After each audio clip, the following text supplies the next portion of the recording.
అమ్మా ఏం చేస్తున్నావు? వంట అయిపోయిందా?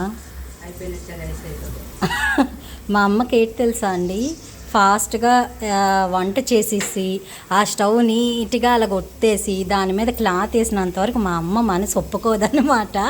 సరే అయితే క్లీనింగ్ అయిపోయిందా? వంట అయిపోయిందా? ఏటెట్ చేసావు చూపించు మా కోసం. రైస్ పెట్టాను. ఓకే.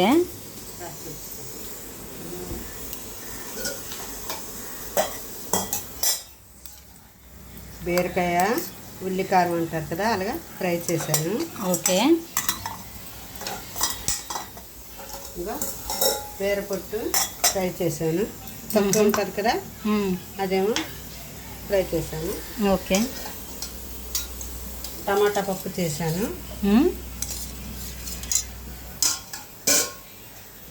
చల్లగా పెరుగు మా పాప కోసం. ఇదంతా నంచుకోవటానికి తీపావకాయ ముక్కలు, పచ్చడి ముక్కలు బాగుంటాయి. Thank you. ఇంకా స్టవ్ మీద క్లాత్ వేసేసుకో.